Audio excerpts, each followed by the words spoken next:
Alors, Gramsci, je dirais c'est un continent qu'on peut aborder sur 3 côtes possibles. On peut l'aborder par sa réception. Alors, sa réception dans le monde entier, parce que Gramsci est connu dans le monde entier. Par exemple, il informe beaucoup les théories des relations internationales au Brésil, où il y a des gens comme, peut-être sont-ils connus, qui est un grand spécialiste des relations internationales américain qui s'appelle Robert Cox, qui travaille justement sur une conception néo-gramscienne, parce qu'il s'inspire de Gramsci, des relations internationales. Évidemment, en Italie, c'est évident, mais même en France, tu l'as évoqué, voilà, ça serait un aspect. La deuxième côte, si on file la métaphore du continent, c'est par sa vie. Alors là, comme j'ai écrit une biographie de Gramsci, je vous invite, si vous le souhaitez, à la lire. C'est pas l'autopromotion, c'est qu'il n'y en a pas d'autres. Enfin, plus exactement, il y en a d'autres, pour ceux qui lisent d'autres langues. Il y en avait une, aujourd'hui introuvable, traduite de l'italien, via l'anglais. Mais ce qui est assez révélateur, c'est qu'il n'y en a pas écrite par des Français. Et peut-être que j'essaierai de proposer une explication à ça. Et puis enfin, il y a les idées politiques de Gramsci. Donc si vous en êtes d'accord, mais il est temps que je réorienter mon propos vers sa vie, mais je souhaiterais quand même plus le réorienter vers ses idées. Et au fond, je m'aide avec ça de manière à être assez précis et non pas parler, comme on dit en italien, a braccio, c'est-à-dire voilà, comme ça. C'est un peu un défaut d'ailleurs des universitaires italiens qui quelquefois se lancent dans des longues considérations partant de digression en digression. C'est souvent passionnant, mais j'ai un peu voulu structurer mon propos. Alors là, je déroge à la règle des 3 parties. Je me suis permis une folie, parce qu'on est entre nous 4 parties. La première partie, je l'ai appelée la culture. Je pense que vous le savez tous, pour avoir feuilleté Gramsci, et je fais un tout petit peu de pub, Gallimard m'a confié l'anthologie des cahiers de prison, donc avec une petite présentation de sa vie, de sa réception, et puis tout un glossaire, évidemment, sur les personnages et des notes. Donc ça permet de lire quand même Gramsci pour, je ne sais pas combien c'est, mais je n'ai pas le prix là, mais 11-12 €. Parce qu'avant, c'était 5 gros volumes, les cahiers de prison. Voilà, ça, c'était pas à la portée de toutes les bourses, puis c'est pas si facile à trouver. Donc là, je trouve que de la part de Gramsci, évidemment, ça a donné lieu là aussi à des discussions qui seraient intéressantes, mais je veux rentrer dans le vif du sujet, il est temps.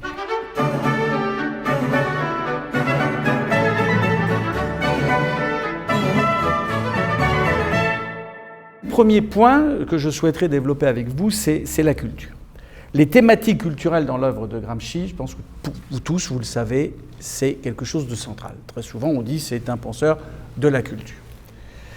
Il faut bien voir que pour Gramsci, la culture, c'est pas, comment dirais-je, l'idée d'un savoir encyclopédique ou évidemment d'une éducation qui serait réservée à l'élite.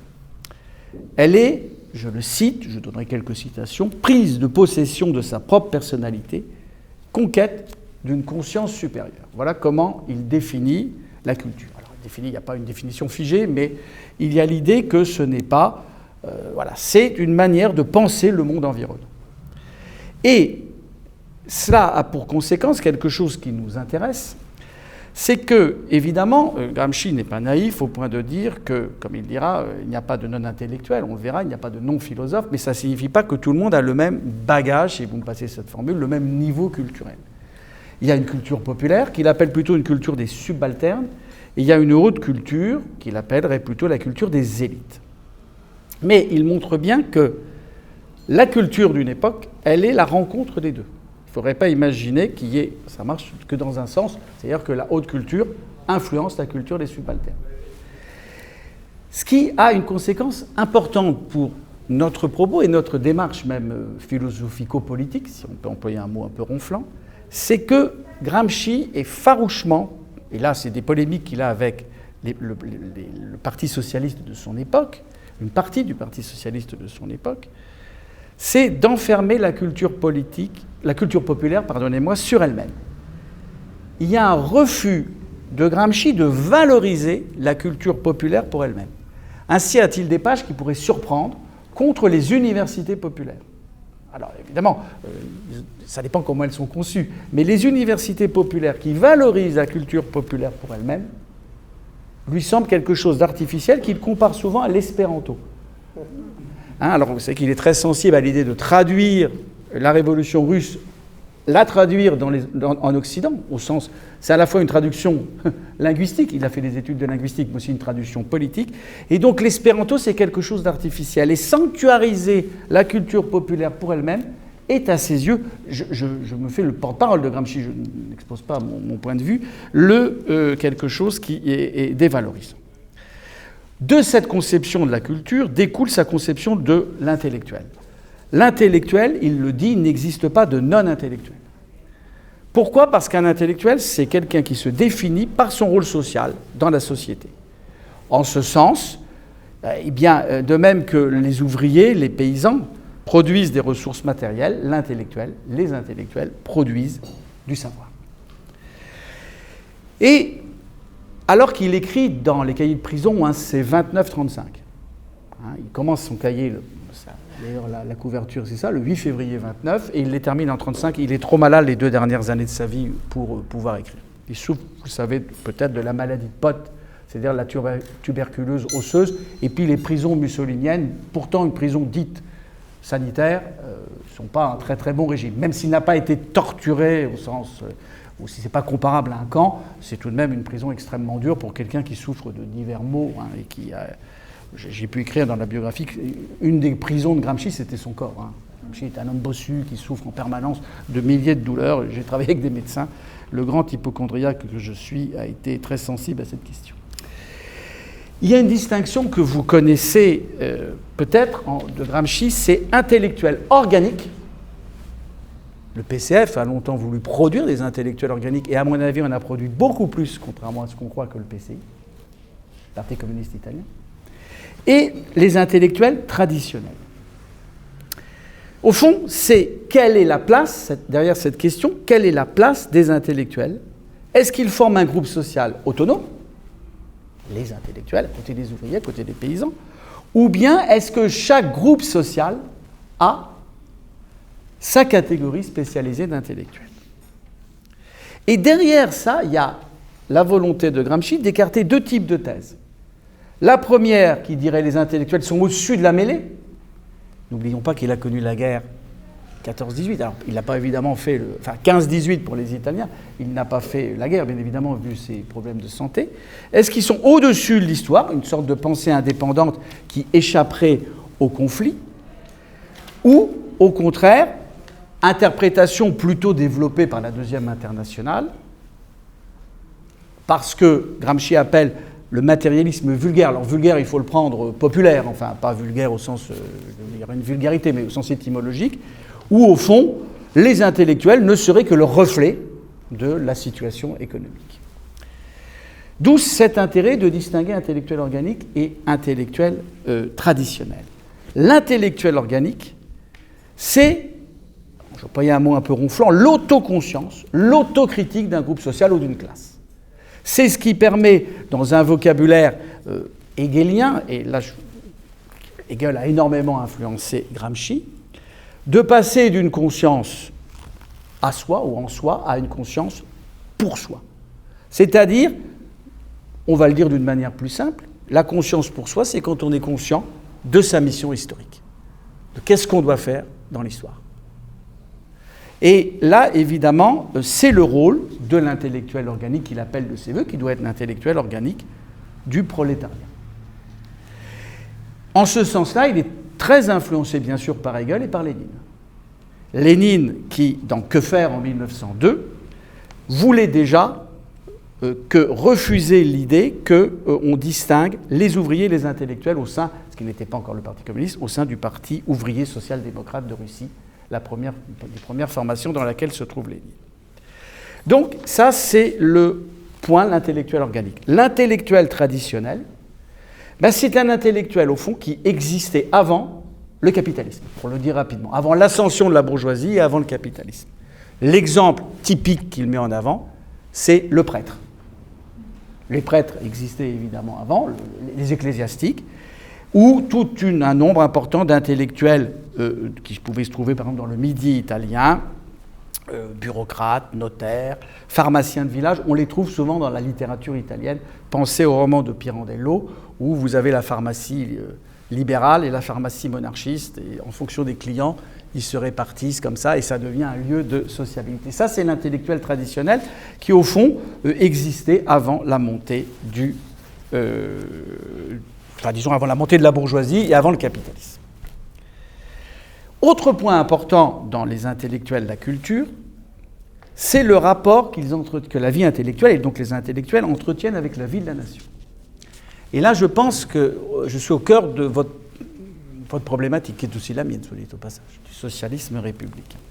Gramsci oppose souvent, alors je simplifie évidemment, l'Italie, dans lequel cette liaison peuple-intellectuel s'opère mal.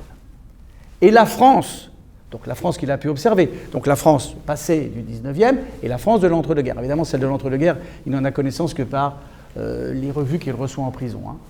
Mais évidemment, par toutes ses lectures, il a une connaissance de la France du passé, et en particulier du 19e, où cette rencontre entre peuple, intellectuel et peuple, s'est faite, c'est bien faite.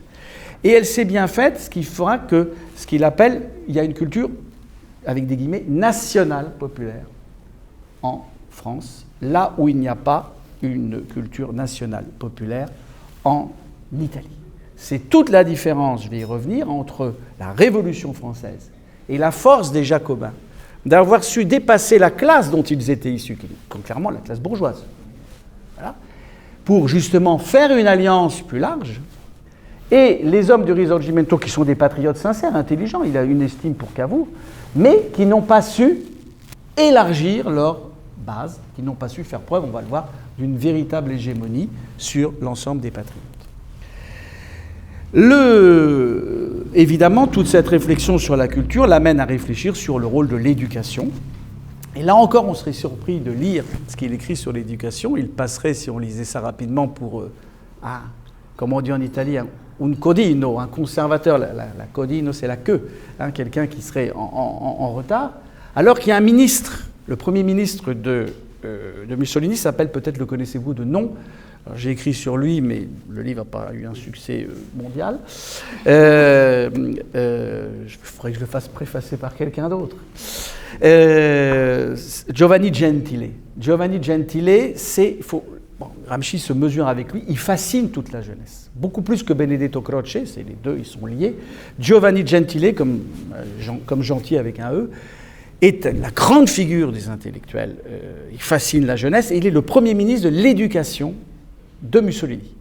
La réforme Gentile, elle marque toute l'histoire culturelle, enfin toute l'histoire éducative italienne. C'est que très récemment qu'elle a été remise en cause. Et Gentile, par bien des aspects, est assez moderne. Sens de la pédagogie, l'enseignement peut se faire en partie en dialecte, enfin il y a toute une chose qui surprendrait. Moi j'ai travaillé, c'est extrêmement... Il y a une vraie force de sa pensée. Là où Gramsci dit, et ça renvoie à ce que j'ai dit, on ne peut pas enfermer la culture populaire. Donc il ne s'agit pas du tout de faire, parce que le projet de Gentile est très, très clairement de faire une culture pour les élites, là, très moderne, très ouverte, et puis au fond, de cantonner dans un peu l'enseignement manuel ou l'enseignement technique, les classes populaires. Et ça, évidemment, Gramsci récuse ça. C'est un vieux débat qu'on a trouvé. C'est d'ailleurs peut-être une des pierres d'achoppement de la République, hein. Tous ces débats, aujourd'hui un peu dépassés, mais fallait-il vous faire le latin qu'on opposait à l'anglais, comment cette défense crispée des humanités. Bon, aujourd'hui, le débat change un peu, parce que...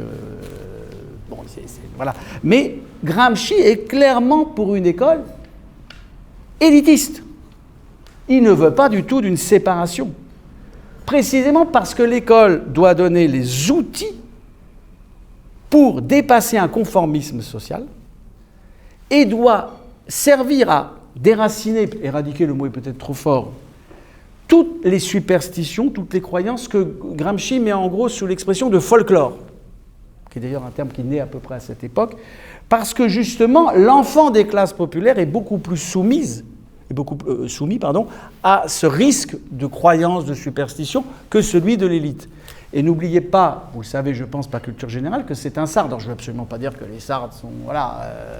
Mais il décrit bien « je suis doublement provincial » d'une région dans laquelle, il y avait encore une grande partie de la population qui ne parlait pas italien, qui était en retard par rapport au cycle de l'État-nation italien. Évidemment, il récuse toute idée de raison anthropologique, etc. Mais il y a ce souci. De même, et ça sera le dernier exemple que je développerai avant d'arriver au deuxième point, il y en a 4, le journalisme. Gramsci est un journaliste, un très grand journaliste. Finalement, son métier, c'est d'être journaliste. Bien sûr, il va être secrétaire du Parti communiste. C'est pas secrétaire, enfin, je ne sais plus le terme, il m'échappe, mais enfin, à la tête du Parti communiste en 24. Mais il est d'abord, essentiellement dans sa vie, un journaliste. Dans le grand journal L'Avanti, où il a le journal du Parti socialiste, et puis ensuite, il fondera l'Unità, qui a longtemps existé, qui est longtemps peut-être le journal du Parti communiste. Intéressant, le mot l'unité. En plein début du fascisme. Il faut faire l'unité. Le mot est quand même... Enfin, en général, à part moi qui choisis toujours mal mes titres pour mes bouquins, lui, Gramsci, il les choisit, c'est bien. Moi, maintenant, je fais confiance à l'éditeur parce que c'est plus la peine. C'est toujours mes titres. Là, vous voyez, même ça, la Gramsci, bon. Et donc, pas de journalisme populaire. Il récusait, il était d'une violence contre ceux qui voulaient faire peuple, ou qui employaient des mots grossiers, etc. Et là, on sait tout petit qu'il était, il avait piqué une colère en disant « Il y a le Corriere della Sera, le grand journal d'Agnelli. Il faut qu'on fasse un Corriere della Sera, l'équivalent pour le peuple. Il ne s'agit pas de faire, je ne vais pas dire une feuille de chou, mais un journal qui irait dans ce sens de, écrit volontairement, d'une manière relâchée, etc. » Parce que ça serait manquer de sérieux, et précisément, je pense l'avoir montré, ça serait enfermer la culture populaire.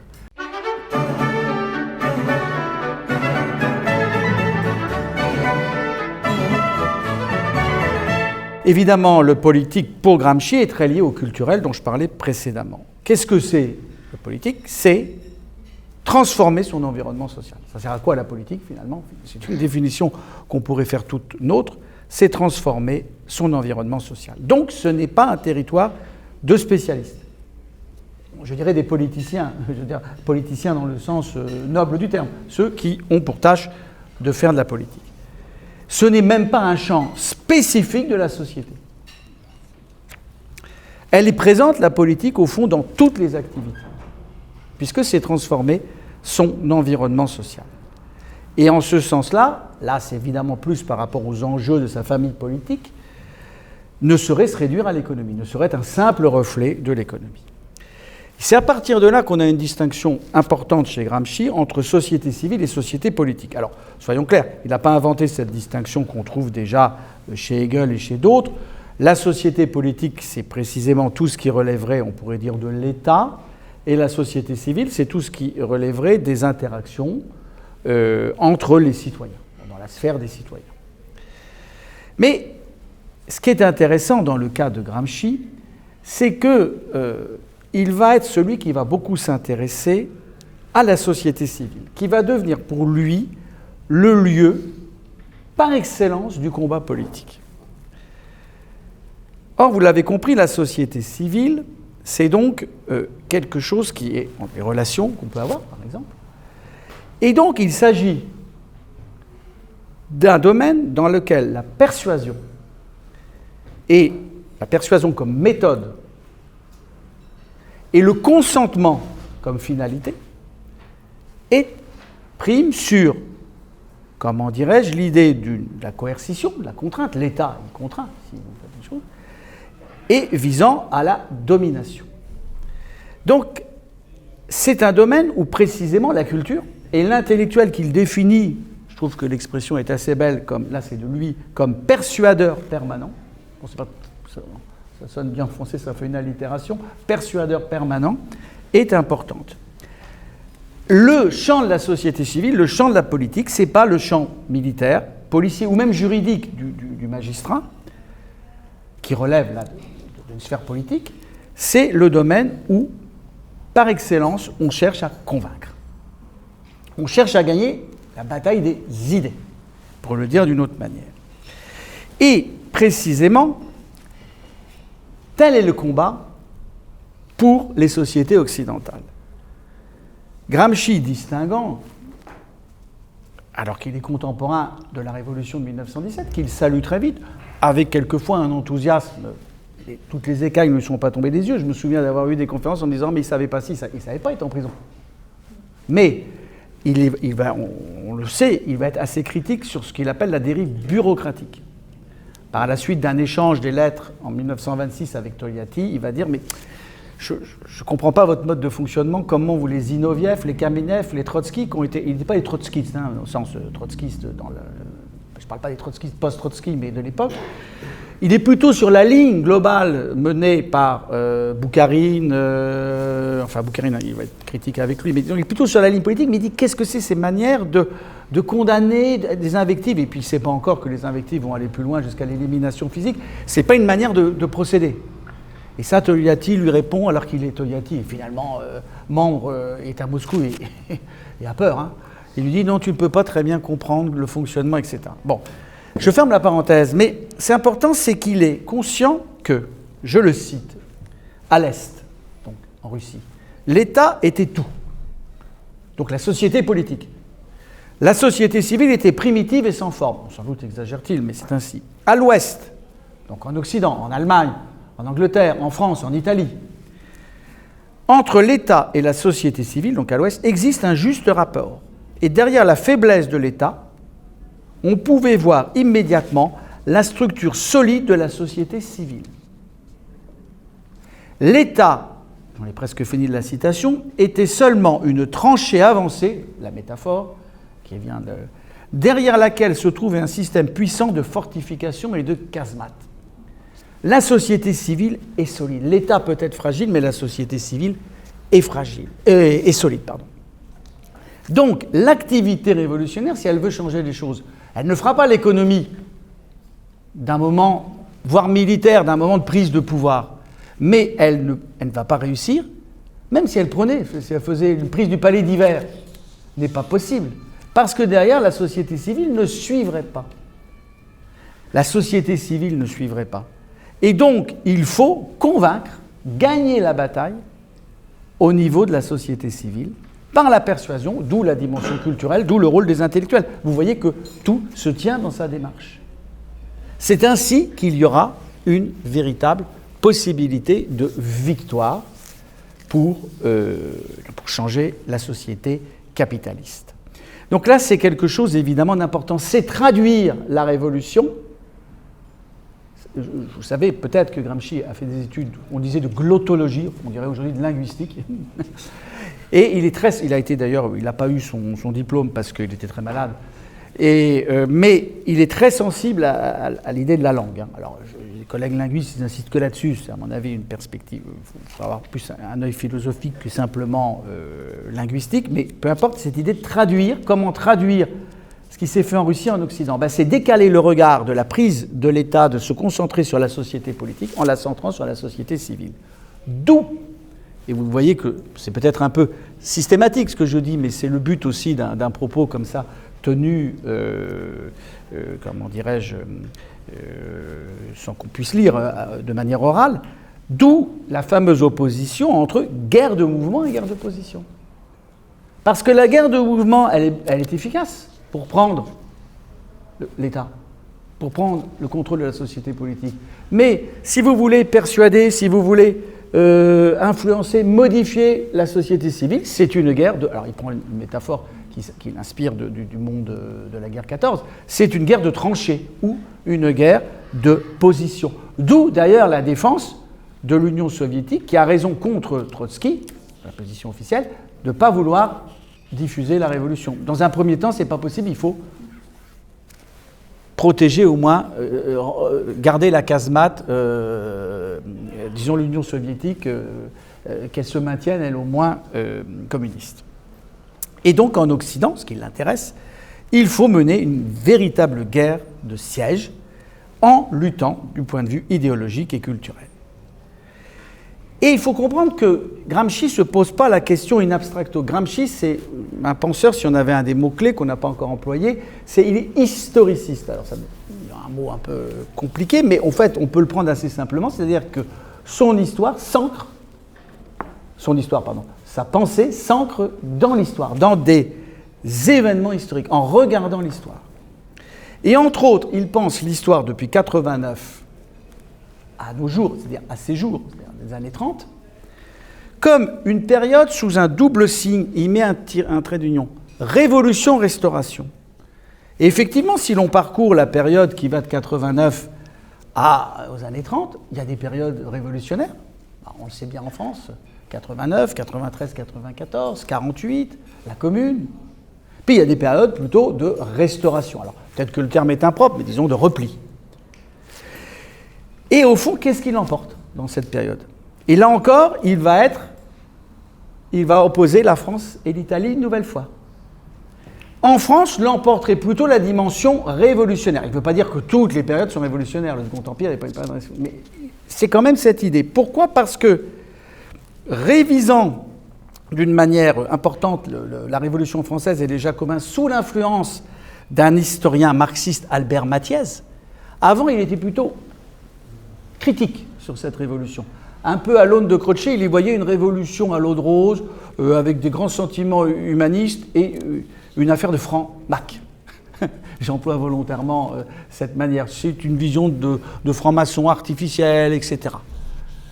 Et puis, après les travaux d'Albert Mathiez, il va réviser la chose en disant « Les Jacobins ont réussi à mettre en branle, en œuvre, une révolution, vous vous rappelez ce terme, nationale, populaire. » Pourquoi ils ont créé une mobilisation nationale et populaire? Ils ont su sortir, ils ont su faire une alliance qui allait au-delà de leur classe. Leur classe dont ils étaient issus, c'est l'élite du tiers-état, concrètement. C'est une toute petite frange. C'est qu'est-ce que le tiers-état? C'est évidemment tout le monde, mais quels sont les gens efficaces, efficients, qui ont une puissance dans le tiers-état? C'est une toute petite frange, numériquement. On pourrait dire que c'est l'élite du tiers-état. Mais ils ont su élargir, faire une alliance, entre autres, avec la paysannerie. Là où les Italiens, les patriotes du Risorgimento, n'ont pas pu faire, ce qui fait qu'il décrit, là encore les termes sont très connus, là, le Risorgimento comme une révolution passive. Il emprunte ce terme à un philosophe, Cuoco, qui parlait de la révolution de Naples en 1799, où il disait cette révolution, le peuple, une révolution passive, c'est quoi? C'est une révolution dans laquelle le peuple ne se reconnaît pas. Alors elle lui a imposé, ça peut être des très bons principes, mais au fond, qui ne lui parlent pas. Et au fond, ces grands principes que diffusaient les révolutionnaires en 1789, les jacobins italiens, sur le papier, ils étaient bien, mais ils ne répondaient pas du tout aux aspirations. En fait, c'était d'où d'ailleurs le fait qu'ils ont été combattus par le peuple napolitain. Ou c'est, comme il le dit, une révolution sans révolution. Quelle est la situation, finalement, dans laquelle il parle? Et là, je crois qu'on est en plein dans notre réflexion. Ça, c'est le passé. Et l'entre-deux-guerres. Il est dans la période de l'entre-deux-guerres. Il ne sait pas qu'il est dans la période de l'entre-deux-guerres, puisqu'il meurt en 1937. Ce n'est pas nous autres chevaliers de la guerre de 100 ans. Mais il est évidemment dans une période post. Il y a un vrai tournant, il n'est pas le seul à le dire. Tous les contemporains se rendent compte qu'il a été fait par la Grande Guerre. Quelles sont les années 20, les années 30? Il est en Italie. 22, Mussolini arrive au pouvoir. On va fêter le 10 octobre. Enfin, on va fêter. Je ne vais pas boire un verre, mais on va en parler. Peut-être le 10 octobre, en octobre, je ne sais plus si c'est le 10, en octobre 22, la marche sur Rome. On est dans une période qui dit de crise. Alors la crise, on entend tout le temps parler de ça, il l'a définie précisément au cahier 3, paragraphe 34. La formule est assez connue. La crise consiste en ce que l'ancien se meurt et que le nouveau ne peut pas naître. Pendant cet interrègne, une variété de symptômes morbides apparaissent. C'est ça la crise. La crise, l'ancien qui meurt, c'est l'hégémonie bourgeoise. Je n'ai pas encore défini ce terme, mais donc c'est la domination bourgeoise. Elle est en crise, elle n'est pas morte, mais elle est en crise. Ou alors, si on emploie un vocabulaire qui était un peu connoté, mais finalement qu'il peut prendre, elle est en décadence. C'est-à-dire qu'elle a moins d'influence sur la société civile. Au fond, on adhère moins aux valeurs qu'elle représentait. Et le nouveau qui n'arrive pas encore à naître, c'est évidemment pour lui la révolution du prolétariat. Et évidemment, cette crise, il ne faut pas imaginer, ça prendra beaucoup de temps. C'est une guerre de position pour mettre fin à cette crise. Certains disent, y compris des lecteurs marxistes de Gramsci, qui disent que ça prendra un temps fini. Pas indéfini, mais un temps loin. Il ne faut pas imaginer que c'est une perspective longue, c'est un temps long. Et bien, qu'est-ce qui naît pendant cette crise? Des phénomènes morbides, 3. C'est intéressant pour notre époque. Le césarisme.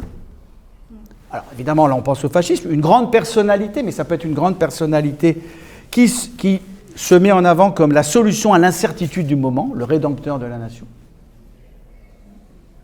Je me souviens que, quand je suis avec mes étudiants, qu'on fait des fois De Gaulle, le nom m'échappe là, du grand politiste qui décrivait la période au 58 comme le Principat de Gaulle. Le Principat, c'est la période où on passe de la République à l'Empire. Ça va me revenir le nom d'un manuel d'histoire du droit.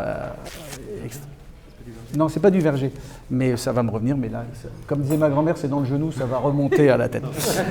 Il y a, deuxième forme, le césarisme sans César, c'est-à-dire, au fond, on fait des grandes alliances. Je pense, par exemple, que c'était peut-être une des stratégies de l'actuel président de la République, essayer de, ça n'a pas marché, mais de réunir, comme il y a eu des grandes alliances dans l'entre-deux-guerres entre conservateurs et travaillistes. Et puis, intéressant, je trouve, un troisième symptôme de la crise, c'est le développement important de la corruption. La corruption à tout niveau. Il y a toujours eu de la corruption, des gens corrompus, mais quand elle devient système. Pourquoi? Parce que corrompre, c'est une manière, quand on est faible, qu'on n'est pas capable d'envoyer la force, parce qu'on se dit c'est trop dangereux, qu'on n'a plus la force idéologiquement, on corrompt. On cherche à corrompre. Donc je pense que c'est loin d'être, c'est pas simplement une observation psychologique. Alors, il faut voir quand même que cette lecture, nous, elle nous semble assez pertinente, mais elle est assez mal appréciée, parce que dans la famille politique de Gramsci, il y a quand même des gens qui pensaient sérieusement, mais je ne veux pas du tout me moquer d'eux, parce que c'est facile, post res cognitas, comme on dit, une fois que les choses sont passées, de critiquer. Mais il y en avait beaucoup qui disaient, comme je dis souvent, que le capitalisme allait se prendre les pieds dans le tapis, qu'il était inéluctablement condamné par ses contradictions. Or, ça voulait dire une attitude, il disait bouddhiste, au sens, oui, il dit ça souvent, fataliste. Ce qu'il appelle, en termes plus techniques, l'économisme. C'est-à-dire, on avait une vision comme ça, le capitalisme est voué à sa perte. Alors, c'est pas complètement faux quand on voit le côté mortifère qu'il a sur l'environnement, sur un tas de choses, mais c'est le danger, c'est de dire, j'attends. De toute façon, il y a des... Je suis pas actif, puisque de toute façon, il est voué par son propre développement. L'autre danger, c'est l'action pour l'action. Alors là, il a surtout en tête quelqu'un qui est un peu oublié aujourd'hui, mais qui est important, qui s'appelait Georges Sorel, qui mettait en avant, alors par contre, ce qu'il appelle un mythe général. Alors, mythe général, il dit que c'est bien parce que c'est mobilisateur, mais évidemment, alors pour Georges Sorel, c'était le mythe de la grève générale. Il faut faire une grève générale, c'est intéressant parce qu'il y a eu cette idée. Et puis à partir de là, les verrous vont sauter et puis on va faire la révolution. Non, il faut, et vous voyez que que Gramsci est cohérent, j'essaye de refléter cette cohérence, même si ce n'est pas une pensée systématique, du fait de l'écriture des cahiers de prison, il faut revenir à une guerre de position. Parce que là, ça voudrait dire que s'il y avait un grand soir, avec un petit matin, eh bien, il suffirait d'une guerre de mouvement. Non, il faut une guerre de position. Vous comprenez d'ailleurs pourquoi Gramsci est très peu... C'est clair, non? Oui, vous me dites si je ne suis pas clair. Pourquoi Gramsci est très peu populaire au sein de ce qu'on appelle l'extrême gauche. Y compris lorsqu'il y avait les jeunesses communistes, etc. Vous savez, il y avait un moment les Italiens, mais c'était pas l'extrême gauche dans l'union des étudiants communistes. Ils se disaient les Italiens parce qu'ils commençaient un peu à lire Gramsci. Mais ce qu'on appelle, disons, l'extrême gauche qui pense qu'une petite minorité est en mesure, par son activité, de renverser les choses, c'est pas une attitude, je dirais, c'est pas une attitude auquel souscrirait Gramsci. Alors, comment faire? Eh bien, cette guerre de mouvement, cette action politique, il faut former ce que Gramsci appelle un nouveau bloc national populaire. Il faut, pour le dire un peu d'une manière rapide, que le nouveau prince moderne, il l'appelle comme ça, c'est-à-dire le Parti communiste pour lui, soit en mesure de jouer un peu le rôle qu'ont pu avoir les Jacobins en 1789. D'où, et j'en terminerai sur ce deuxième point, la nécessité, pour Gramsci, de prendre au sérieux le fascisme. Prendre au sérieux le fascisme, dans un premier temps, il le lit un peu comme les autres en disant c'est le produit du grand capital. Mais en fouillant un peu, et c'est pas simplement ça. C'est une capacité, justement, de ce régime de vouloir prendre en compte cette nouvelle réalité. De créer un bloc national populaire. Alors, il dit que le fascisme ne peut pas y parvenir, puisqu'il suppose de nier l'idée qu'il y a le capital et le travail. Mais dans son vocabulaire, le fascisme, en particulier, on en parlait en prenant un café et autre chose après, eh bien, on disait que le corporatisme, il le prend très au sérieux, l'idéologie corporatiste. Parce que précisément, dans l'idéologie corporatiste, c'est cette volonté de faire une troisième voie, ni le socialisme de Moscou, ni le capitalisme, mais une sorte de troisième voie. Alors, on sait que dans les corporatistes, il y a eu plusieurs tendances, etc. Une tendance syndicaliste, une tendance au contraire antisyndicaliste, etc. C'est une autre question. Mais il faut prendre cette chose au sérieux, même si il dit bien que, de toute façon, et là il raisonne aussi en marxiste classique, tant qu'il restera cette contradiction entre le capital et le travail, l'idée d'un dépassement est pour le moins illusoire. Mais il faut prendre cette chose au sérieux, cette capacité qu'a eu le régime fasciste de répondre, un peu d'avoir compris une partie de ce qui se passait dans cet entre-deux-guerres.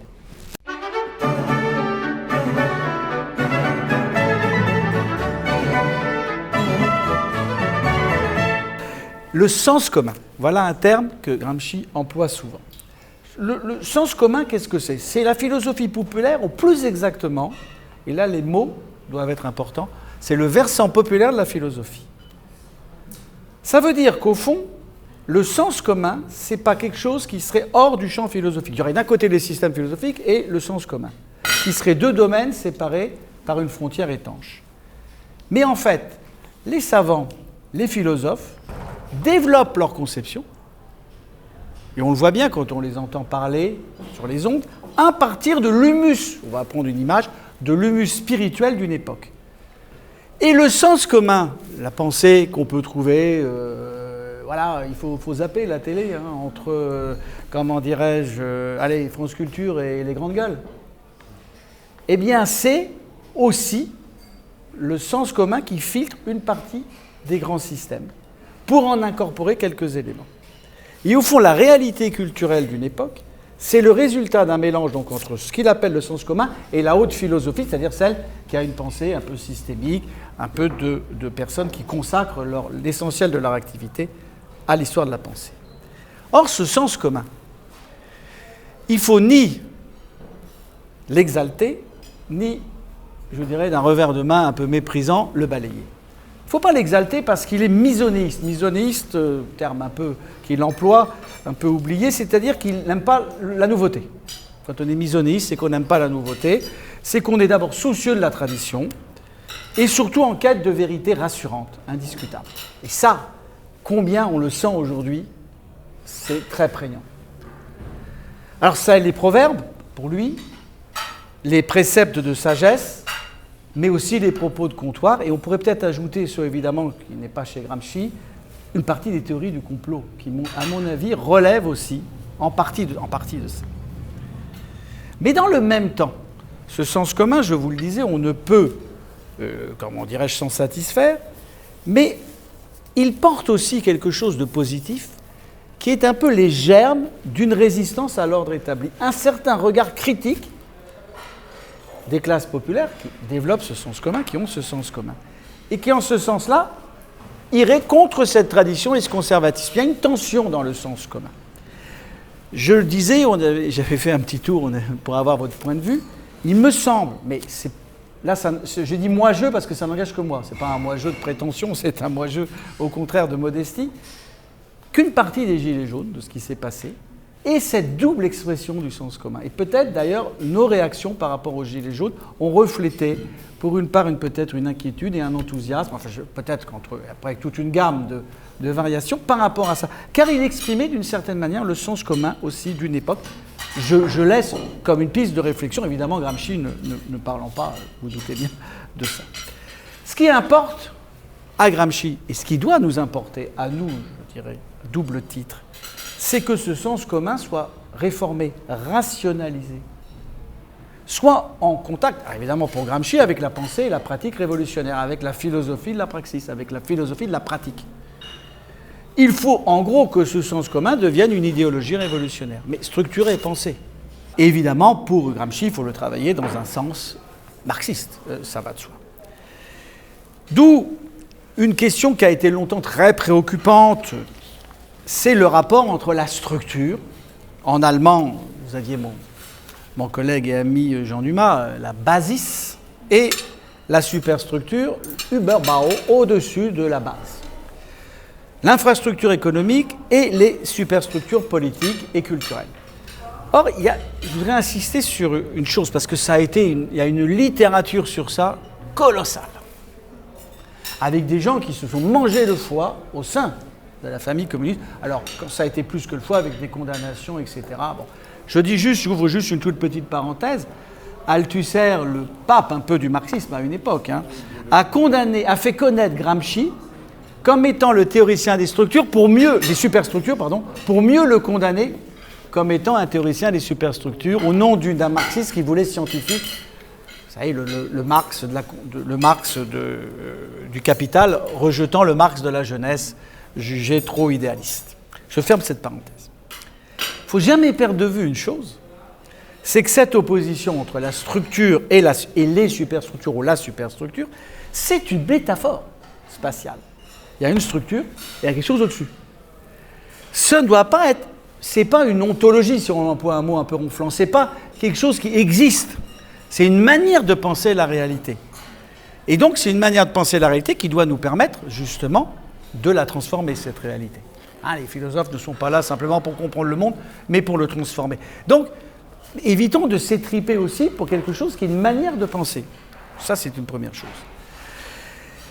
Cette remise en cause de l'infrastructure, c'est-à-dire de la structure économique, pour le dire, de l'économie qui serait premier et déterminant, et donc en fait tout le reste serait des reflets. Et justement, qu'est-ce qu'il oppose à ça? Il oppose une notion qu'on emploie, là encore un terme très important, avec l'hégémonie, ce sera l'avant-dernier terme que j'entends développer, c'est celle de bloc historique. Le bloc historique, c'est, je le cite, l'idée que, plutôt je le présente, c'est l'idée que les deux niveaux, infrastructure, superstructure, s'interprénètent, agissent sans cesse les uns sur les autres. Il n'y en a pas un qui est premier qui détermine. C'est un peu comme on dirait chez Spinoza le corps et l'esprit. Bon. Je cite, la structure et les superstructures forment un bloc historique. Donc un bloc historique, c'est d'abord la liaison entre structure et superstructure. Alors pour ceux qui veulent, paragraphe 182 du cahier 8. Là encore, ce n'est pas une pensée in abstracto. Non, parce que quand on dit une chose, si les gens veulent la vérifier. Mais il se plonge dans l'histoire. Je vous le rappelle, je vous l'avais dit, il est historiciste. Il va avoir des exemples concrets. Et là, en particulier, c'est en Italie.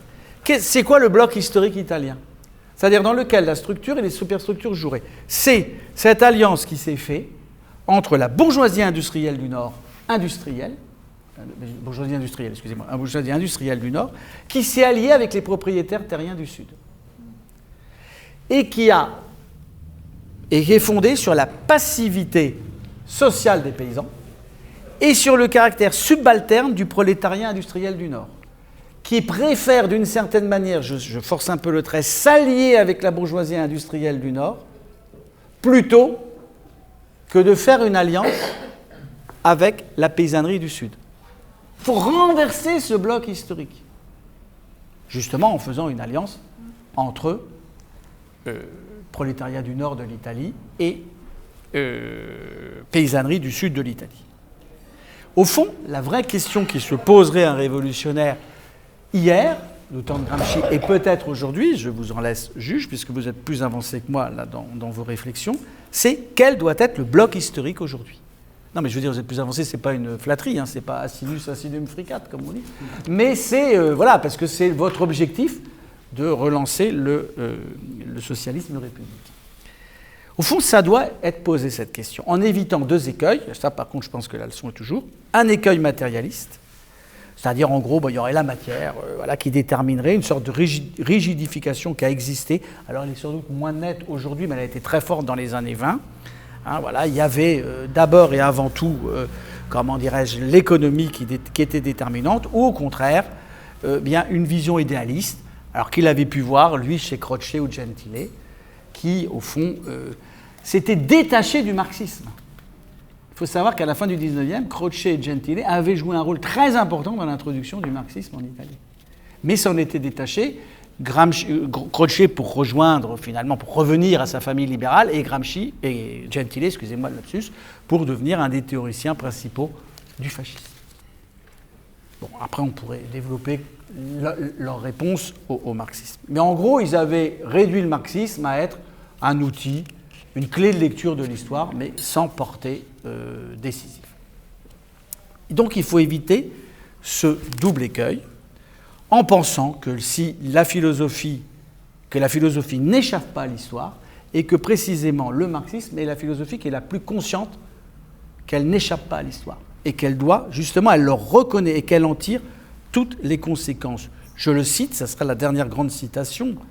La philosophie de la praxis, entendez le marxisme, non seulement prétend expliquer et justifier tout le passé, mais prétend aussi s'expliquer et se justifier théoriquement elle-même. C'est-à-dire qu'elle est l'historicisme, donc une philosophie plongée dans l'histoire, j'en perds mon étiquette de joie, la plus avancée, la libération totale de tout idéologisme abstrait, la conquête réelle du monde historique, le commencement d'une nouvelle civilisation. Peut-être une phrase un peu ronflante, mais qui montre bien, dans le cahier 16. Ça veut dire, de manière intéressante, c'est que, contrairement au champ international, il ne faut pas faire du passé table rase. Et, comment dirais-je, vous voulez remettre en avant une dimension républicaine, un socialisme républicain. Donc précisément, il faut se mesurer avec un passé. Des Condorcet, des Pierre Leroux et d'autres, puisque je crois que c'est les futures conférences, à juste titre, bien choisies pour les personnages qui peuvent incarner. Le marxisme n'est pas une culture particulière, qui serait propre à une élite révolutionnaire. Ça, c'est quelque chose, je crois, d'important. Avec, au fond, des révolutionnaires professionnels qui guideraient la foule des prolétaires privés de la pleine intelligence des choses, qui ne comprendraient pas pleinement le processus historique. D'où les rapports, je le disais, difficiles de Gramsci et de l'extrême gauche. Ce n'est pas un penseur qui est trop dans l'ADN, ce que j'appelle l'extrême gauche, c'est une nébuleuse aussi, qui elle-même évolue. C'est vrai d'ailleurs, ils ont peu cité, peu utilisé Gramsci, ils ont d'autres penseurs. Pourquoi ? Quel est leur rôle, au fond ? C'est de se mesurer avec la masse des subalternes, et les subalternes, vous avez vu, comme je l'ai dit au début, il y a une culture de les élites et des subalternes, qui doivent devenir, pour les élever, à devenir le sujet conscient d'une pratique révolutionnaire. C'est-à-dire, ils doivent faire quoi ? Je cite Gramsci, une révolution du sens commun. Tout se tient. Faire que ce sens commun abandonne ses aspects misonéistes traditionnels, garde ses aspects critiques par rapport à l'époque, et les structures pour devenir une vraie philosophie révolutionnaire. Le marxisme doit devenir le sens commun des masses subalternes. Ça suppose, évidemment, la guerre de position, l'intellectuel persuadeur permanent, le combat culturel, l'importance du moment politique. Il cite même volontairement Renan, qui n'est pas quand même le penseur le plus à gauche de France, au XIXe, même s'il y a un Renan, voir sa statue à Tréguier, j'ai jamais compris que cette statue avait fasciné les Républicains, alors qu'on le voit à moitié KO sur un banc avec une chouette au-dessus de la tête, mais enfin, bon. Une réforme intellectuelle et morale. C'est texto, c'est dans le texte, c'est pas moi qui extrapole. Une réforme, il reprend la formule, il y a bien une relation de nature éducative, alors ça, Gramsci, c'est vraiment son obsession. Gramsci n'est pas un homme de foule, faut le savoir aussi. C'est un homme de petits groupes. Il aurait été heureux là. C'est-à-dire parler... même en prison, il demandait aux camarades d'aller lire des livres, il fallait qu'on discute des livres. Bon, les gars, ils étaient prisonniers, des fois, c'est Gramsci. Ou il allait voir les ouvriers après la sortie d'usine, il discutait. C'est un homme comme ça. Alors par contre, ça donnait évidemment une chaleur, une gentillesse, etc. C'est pas un homme de foule, quoi. Il faut savoir qu'aussi on est dans des conditions techniques où il n'y a pas tous les micros, il n'y a pas tout ça. C'est pas quelqu'un au congrès de Livourne qui fonde le Parti communiste, on le voit pas. La grande figure, c'est Bordiga. Bordiga, c'est un organisateur né. Il y a quelqu'un qui dit le parti, tout pour le parti, on organise d'abord le parti. Voilà. Donc ça, c'est une chose importante. Et je pense, pour le dessert, finir sur finalement tout ce qui rassemble tout ça, c'est la notion d'hégémonie.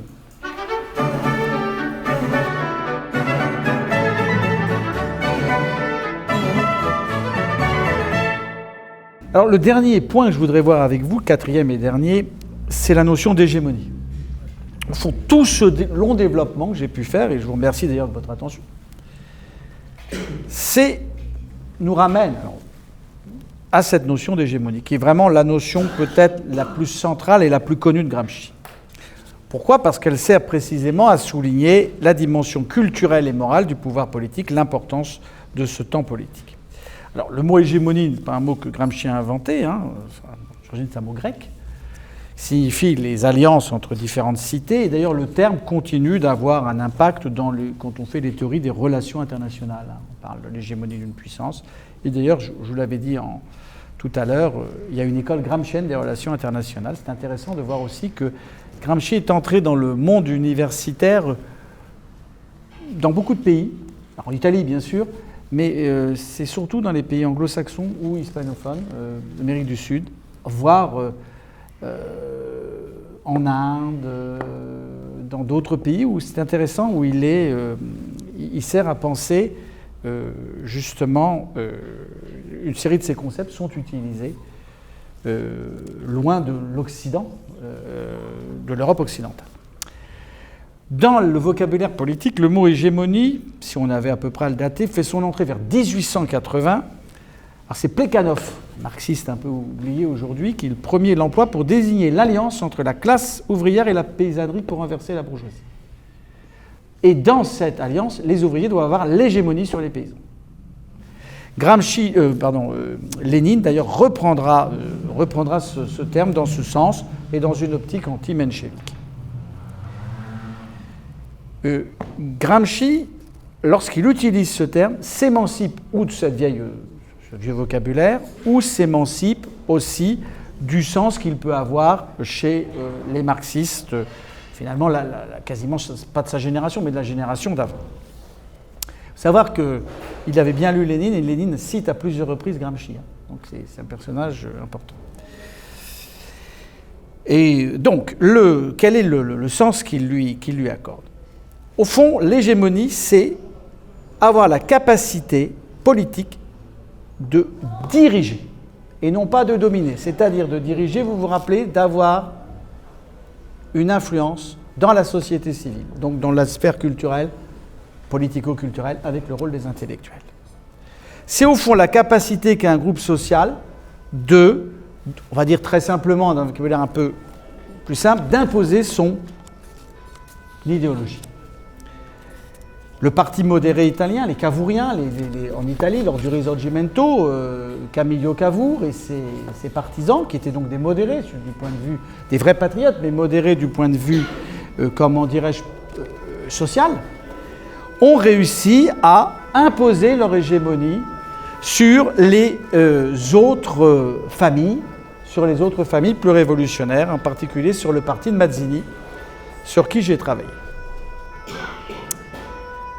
Dans ce mécanisme de l'hégémonie, au fond, il y a plusieurs pôles. Il y a un pôle dirigeant, il y a un pôle auxiliaire, il y a un pôle subalterne, et puis il y a un pôle ennemi. Ennemi. Il y a un pôle qui domine, qui dirige. J'emploie à dessein ce mot « diriger ». C'est-à-dire on est dans l'idée de conviction, de persuader, on n'est pas dans l'idée de domination. Donc un pôle dirigeant, un pôle auxiliaire qui l'aide, un pôle subalterne qui accepte, au fond, cette direction, puis un pôle ennemi, évidemment. Il s'agit d'imposer son hégémonie sur quelqu'un d'autre. Bon exemple, encore, je rappelle, toujours la pensée de Gramsci est ancrée dans l'histoire, au moment de la Révolution française. Bien, il y a une capacité des Jacobins d'être ce pôle dirigeant, avec un pôle auxiliaire qu'on appelle les sans-culottes, un pôle subalterne qui pourrait être une partie de la population, et le pôle ennemi qui était les partisans, les défenseurs de l'Ancien Régime. Au fond, ou en définitive, c'est plus français, Gramsci voudrait que les communistes réalisent cette hégémonie en prenant la tête d'une configuration des forces dans lequel, en Italie, le prolétariat urbain serait le groupe dirigeant, les paysans défavorisés du Sud, les auxiliaires, et la bourgeoisie industrielle, l'adversaire, à renverser. Au fond, cette hégémonie, il faut qu'elle permette toujours le ralliement de forces auxiliaires. Il s'agit donc de mobiliser intellectuellement. Il s'agit d'agir dans la société civile et de faire que, au fond, il y ait une idée d'un, comment dirais-je, d'un élargissement. On ne peut pas parler qu'à ses troupes. Il faut parler, justement, la révolution du sens commun, il faut parler au-delà de ses troupes. L'exemple, on ne va pas piloguer sur l'exemple du barbecue, mais c'est intéressant. Au fond, on a deux positions. Je ne veux pas du tout, là, entrer dans une polémique politicienne. Ce n'est pas l'objet ici, le but. Et ce n'est pas une prudence de ma part. Mais je pense que dans les deux cas, il y a eu deux logiques. Au fond, celle de Sandrine Rousseau est de renforcer la cohésion de sa famille. Celle de Fabien Roussel est d'élargir. En ce sens-là, Fabien Roussel agit plus en gramscien. On a le droit de ne pas agir en gramscien. Hein. Mais je veux dire, voilà, c'est typiquement une clé de lecture qu'on pourrait voir. Mais ça se passe bien dans le domaine de la société civile, ça se passe bien dans le domaine de la persuasion. Et ce qu'il faut bien voir, c'est que pour Gramsci, c'est très important, ce qu'il appelle la configuration hégémonique, parce qu'au fond, une société, un État, je suis imprécis là, une époque, c'est comme ça qu'il définit l'État, la formule est restée célèbre, une hégémonie cuirassée de coercition. Un État, alors évidemment il propose d'autres définitions de l'État, hein, les cahiers de prison, ce n'est pas un traité systématique, hein, il écrit, bon, il y a déjà les conditions d'écriture. Une hégémonie cuirassée de coercition. Hégémonie cuirassée de coercition. C'est-à-dire qu'au fond, comment dirais-je,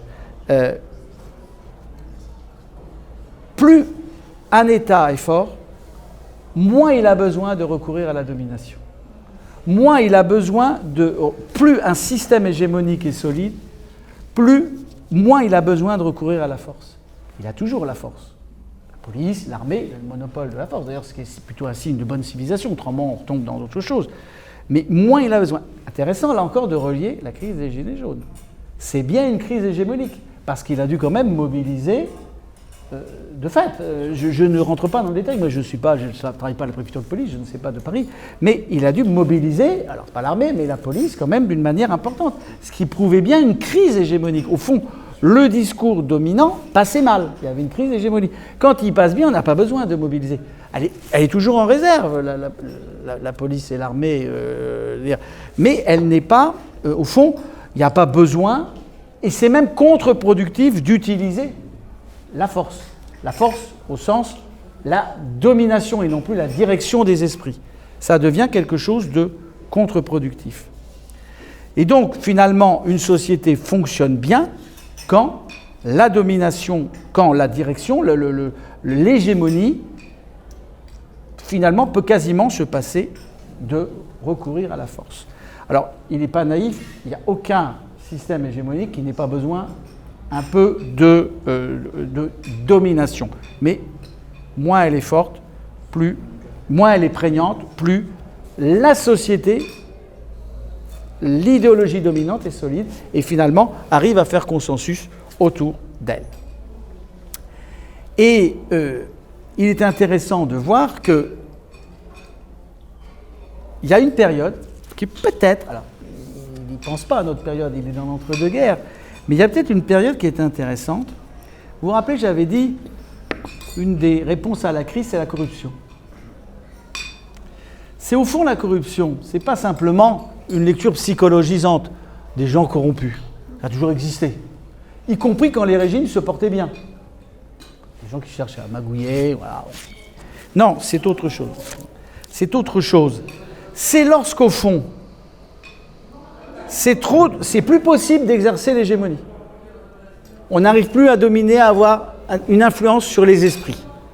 C'est trop risqué de recourir à la force. Plein de régimes comme ça, où à un moment on envoie la police, mais à un moment, là on utilise les mécanismes de la corruption. Sauf que, vous voyez, c'est intéressant, c'est une leçon que vraiment on doit méditer, et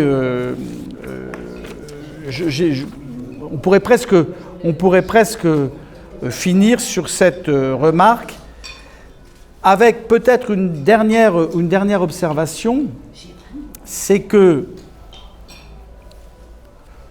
le grand souci finalement qu'a Gramsci en conclusion, c'est de finalement donner naissance à un nouveau projet hégémonique, rival de celui dominant, c'est-à-dire de celui de la bourgeoisie et du capitalisme. Ce projet prend du temps, suppose une longue guerre d'opposition, qui se placera dans la société civile, avec la nécessité de la culture, avec le rôle d'intellectuel organique, c'est-à-dire qui reflèterait bien la conscience, mais en étant libre. Si c'est juste des bureaucrates de parti, ça ne marchera pas.